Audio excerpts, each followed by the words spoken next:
사랑 내게 있네. 그 사랑이 날 채우네. 주는 내게 있네. 그대로 날 채우네. 성경의 숲을 걷다 오늘은 신명기 18장입니다. 어제 신명기 17장을 공부하면서 이스라엘의 사법과 정치 지도자들과 그리고 종교 지도자들에 대해서 논하고 있다고 했습니다. 그래서 신명기 17장에서는 재판장과 왕에 대한 규례를 말씀했고요. 오늘 신명기 18장에서는 종교 지도자들인 제장과 선지자에 대한 내용을 이렇게 다루고 있습니다. 1절입니다. 레위 사람 제장과 레위의 온 지파는 이스라엘 중에 분깃도 없고 기업도 없을지니 그들은 여호와의 화제물과 그 기업을 먹을 것이라. 본래 레위 지파는 제장과 일반 레위인으로 구분이 됩니다. 그런데 신명기에서는 이것을 따로따로 구분하지 않고 전체적인 입장으로 설명을 하고 있습니다. 이렇게 구분하지 않고 설명을 하는 것은 나머지 이스라엘 백성들이 그들의 삶을 책임질 것을 말씀하기 위해서입니다. 레위 사람들과 제장들은 다른 지파 사람들처럼 유산을 받지 않았습니다. 여호수아서 21장을 참고하면 레위인들은 이스라엘 백성들로부터 주거진 48개의 성읍과 주변 초지를 이렇게 받았을 뿐입니다. 그래서 그들은 경작할 땅이 없었고 이스라엘 백성들이 하나님께 드린 제물을 여호와께서 주신 기업으로 삼아 살아야 했던 것입니다. 5절에서 하나님은 이들을 이렇게 표현했습니다. 내 하나님 여호와께서 내 모든 지파 중에서 그들을 택하여 내시고. 이 표현은 하나님이 세상의 모든 민족들 가운데 이스라엘을 택하신 것과 비슷한 표현입니다. 그러므로 이스라엘의 모든 백성들은 레위 사람들을 대하기를 하나님이 이스라엘을 대하신 것처럼 하라는 의미였던 것입니다. 하나님께서 이들에게 주신 유산은 성소에서 하나님께 바쳐진 제물과 예물이었습니다. 이제까지 공부했던 신명기의 내용을 보면 하나님은 누누이 레위인들을 잊지 말라고 당부하셨습니다. 매 3년째 드리는 11조에 대해서도 77절과 초막절을 설명할 때도 거듭거듭 레위인을 챙길 것을 말씀하였습니다. 그렇다면 왜 그런 당부를 계속 하셨은가 하는 거예요? 광야 40년 동안 제장들과 레위인들은 온전하게 성막을 중심으로 사역을 했습니다. 제장들은 성막에서 백성들이 하나님을 예배하도록 도왔고 나머지 레위인들은 광야 40년 동안 성막을 해체하고 조립하고 성막의 구조물과 기물들을 들고 옮기는 일을 하였습니다. 워낙 힘든 일이었기 때문에 모든 레위인들이 다 동원이 되어야 했습니다. 그리고 200만이 넘는 이스라엘 백성들이 성막을 중심으로 살았기 때문에 레위인들은 별 어려움 없이 성막에서 공급하는 제물과 예물로 이렇게 살 수가 있었습니다. 자, 근데 문제는 이것입니다. 가나안 땅에 들어가서 정착을 하게 되면 광야에서처럼 성막을 해체하고 조립하고 옮기는 일이 없어지게 됩니다. 이제 성막은 광야에서처럼 옮겨 다니지 않았기 때문이에요. 그리고 광야에서처럼 성막을 관리하는 인원은 그렇게 많이 필요치가 않았습니다. 물론 순번을 정해서 성막에서 봉사할 수는 있었겠지만 그 인원도 제한되었을 것입니다.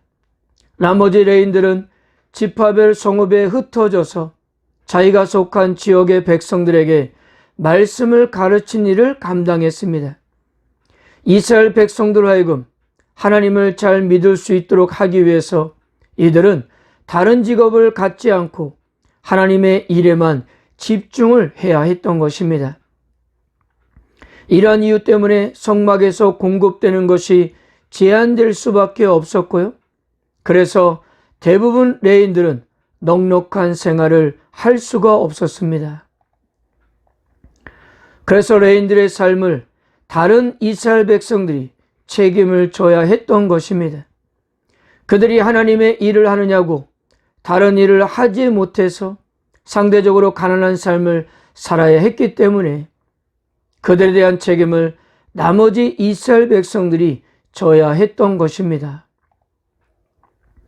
하나님께서 레위인들을 책임져 주시는 방법은 나머지 이스라엘 백성들을 통해서 그렇게 하시겠다는 거였어요. 어떤 신비스러운 방법으로 갑자기 뚝딱 하고 채워주는 것이 아니라 하나님은 이스라엘 백성들의 헌신을 통해서 채우시겠다고 그렇게 하신 거였습니다. 오늘날도 하나님은 사역을 감당하는 사람들에게 공급하시는 것도 동일합니다. 신비스러운 방법으로 공급하시는 것이 아니라 사람들의 헌신을 통해서 공급해 주시는 거였어요. 그러므로 오늘날도 하나님은 바로 우리를 통해서 이 일을 하기를 원하신다는 사실입니다. 15절부터 선지자에 대한 이야기를 하기 전에 모세는 9절에서 14절에서 이교적 종교 행위와 여러 이방 술사들에 대해서 언급을 하고 있는데요. 이 내용을 언급하는 것은 아마도 제사장과 레위인 그리고 선지자들이 해야 할 가장 중요한 일 중에 하나는 바로 이교적 행위가 이스라엘에서 일어나지 않도록 하는 것이었기 때문일 것입니다. 모세는 이미 신명기 처음부터 누누이 언급한 것처럼 이스라엘이 가나안 사람을 몰아내고 그 땅을 차지하게 된 가장 큰 이유 중 하나는 그 땅에 사는 주민들의 죄악 때문이었다고 했습니다. 그러므로 이스라엘이 가나안 땅에 들어가는 것 자체가 벌써 가나안 사람들과는 다르게 살아야 하는 소명을 동반하고 있었던 것입니다. 사랑하는 성도 여러분, 하나님의 세상 사람들 중에 우리를 택하셔서 자신의 백성으로 삼으신 일 역시 우리는 세상 사람들과 다른 가치관과 삶의 방식을 추구해야 하는 그런 소명을 전제하고 있다는 것입니다. 만일 우리가 하나님을 믿는다면서도 세상 사람들과 같은 가치관, 세계관을 가지고 살아간다면 하나님이 우리를 부르신 이유가 희미해질 수밖에 없는 것입니다. 그리고 모세는 이스라엘이 왜 모든 형태의 점술과 요술을 하지 아니하는지 그 이유를 분명하게 설명했습니다.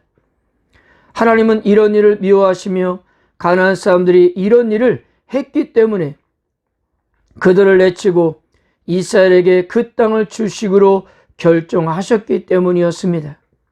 그렇다면 이스라엘은 어떻게 살아야 하는 것입니까? 모세는 이스라엘이 추구해야 할 대안으로 너는 내 하나님 여호와 앞에서 완전하라고 그렇게 말씀했습니다. 여기서 완전은 관계적인 신실함을 뜻합니다. 즉 이스라엘이 언약을 맺은 하나님에게만 절대적이고 나뉘지 않는 충성을 드리라는 의미였습니다. 이런 면에서 이방인들의 풍습을 따르는 것은 온 마음을 다해 하나님께 충성하지 않는 것이 되는 것이고요. 이것은 하나님 앞에서 완전하지 못한 모습이었던 것입니다. 자, 15절부터 선지자에 대해서 말씀하시는데요. 14절을 보면 내가 쫓아낼 이 민족들은 기륭을 말하는 자나 점쟁이의 말을 듣거니와 내게는 내 하나님 여호와께서 이런 일을 용납하지 아니하시느니라. 그 땅에서 쫓겨나게 될 민족들은 이런 이방 술사들의 말을 들었는데 그렇다면 그 땅에 들어가 살게 될 이스라엘 백성들은 누구의 말을 들어야 하는 것일까요? 15절입니다. 내 하나님 여호와께서 너희 가운데 내 형제 중에서 너를 위하여 나와 같은 선지자 하나를 일으키시리니 너희는 그의 말을 들을지니라. 하나님이 이스라엘에게 직접 말씀하지 않고 선지자를 통해서 말씀하시는 것은 전에 호렙산에서 이들에게 말씀하실 때 이들이 두려움에 떨며 모세에게 하나님의 말씀을 중개해달라고 이렇게 부탁한 일에서 유래했습니다. 그래서 지금까지 하나님은 직접 말씀하시지 않고 모세를 통해서 말씀을 하셨던 것입니다. 자, 그런데 이런 모세가 곧 죽게 될 것이고 가나안 땅에 들어가지 못한다는 거잖아요. 그렇다면 그가 죽고 나면 이스라엘은 당장 하나님과 어떻게 교통을 해야 하는 것일까요? 그러나 모세가 그들의 곁을 떠난다 해도 하나님은 선지자들을 그들 곁에 두어 계속적으로 말씀하시겠다는 거였습니다. 그러니까 앞으로도 선지자들을 통해서 말씀하실 것이기 때문에 이스라엘은 신접한 자들을 찾을 필요가 없다는 거였습니다. 그리고 참 선지자는 하나님의 이름으로 선포한 것이 성취된 여부를 통해서 알 수가 있다고 했습니다. 그래서 앞으로 이스라엘 백성들은 참 선지자와 거짓 선지자를 구별을 해야 했는데요. 역사적으로 여기에 대한 많은 사건들이 있었습니다. 아하방 때 왕을 지지하는 선지자들과 미가야 선지자의 대립도 있었고요. 또한 예레미야 선지자와 거짓 선지자 하나냐의 대립하는 그런 이야기들이 구약의 역사에서 누누이 언급되는 것을 이제 앞으로 보게 될 것입니다.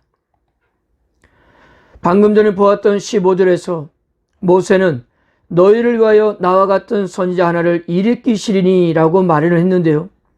이것의 1차적인 적용은 구약 성경에서 활동했던 모든 선지자들일 것입니다. 그러나 이 말씀의 궁극적인 적용은 바로 예수 그리스도이십니다. 우리가 나중에도 보겠지만 신명기 34장 10절을 보면 그 후에는 이스라엘에 모세와 같은 선자가 일어나지 못하였나니 라고 했습니다.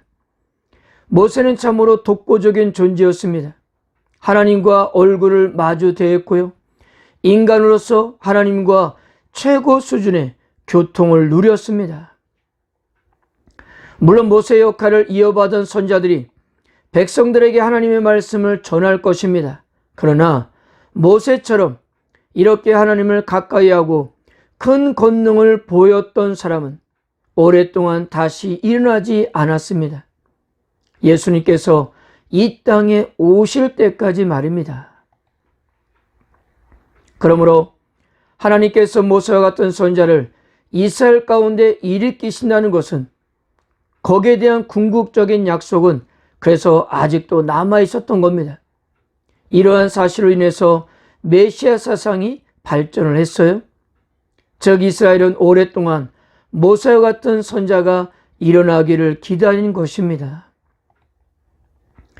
침례요한이 이스라엘 역사에 등장해서 회개하라 천국이 가까워왔느니라고 선언할 때 사람들은 찾아와서 그에게 물었던 내용 가운데 내가 그 선지자냐고 그렇게 물었습니다. 침례요한이 자기는 아니라고 하니까 그럼 왜 침례를 준이라고 그렇게 질문을 했습니다.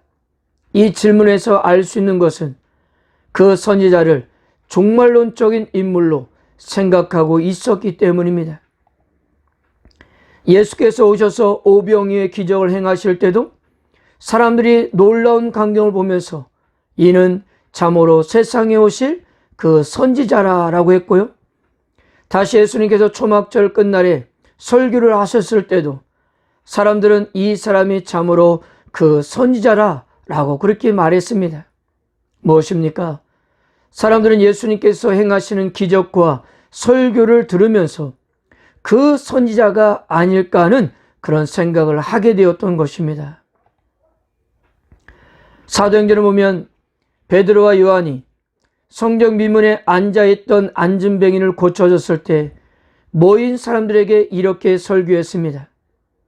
모세가 말하되 주 하나님이 너희를 위하여 너희 형제 가운데서 나 같은 선지자 하나를 세울 것이니 너희가 무엇이든지 그의 모든 말을 들을 것이라. 누구든지 그 선지자의 말을 듣지 아니하는 자는 백성 중에서 멸망을 받으리라 하였고, 또한 사무엘 때부터 이어 말한 모든 선지자도 이때를 가리켜 말하였느니라. 무엇입니까? 베드로는 구약에서 예언했던 그 선지자라고 그렇게 예수님을 소개했던 것입니다. 바로 예수님께서 신명기 18장에서 말씀하신 그 선지자였던 것입니다. 에베소 2장에서 사도 바울은 구원받은 교회인 우리 그리스도인들을 이렇게 말했습니다. 너희는 사도들과 선지자들의 터 위에 세우심을 입은 자라. 그리스도 예수께서 친히 모퉁이 돌이 되셨느니라. 하나님께서 정하신 방법은 구약의 선지자를 통해서 하나님의 온전하신 뜻을 구약의 말씀으로 기록하셨고요. 신약의 사도들을 통해서 예수님의 온전한 뜻을 신약 말씀에 기록하게 하셨습니다. 그러므로 하나님이 일으키신 선지자의 말을 들으라 하는 것은 곧 기록된 하나님의 말씀인 성경의 권위를 인정하고 그것에 순종하라는 것이었습니다. 그러므로 하나님의 온전하신 뜻을 알기 위해서는 우리는 성경 말씀을 가까이 하고 바르게 알아야 한다는 것입니다. 이것은 가나안 땅에 들어갈 이스라엘 백성들뿐 아니라 이 땅을 살아가는 우리에게도 너무나도 중요한 문제이기 때문입니다. 무엇보다도 요즘 우리를 미혹하는 잘못된 가르침들이 얼마나 많습니까? 그러기에 우리들은 하나님의 말씀인 성경을 매일같이 가까이 하는 일을 멈춰서는 안 되는 것이었습니다. 매일 하루에 한 장 공부하는 성경의 숲을 걷다를 통해서 더욱더 말씀을 가까이 하시고 그 말씀을 기꺼이 순종하는 결단으로 하루하루 승리해 가시기를 주님의 이름으로 축복합니다.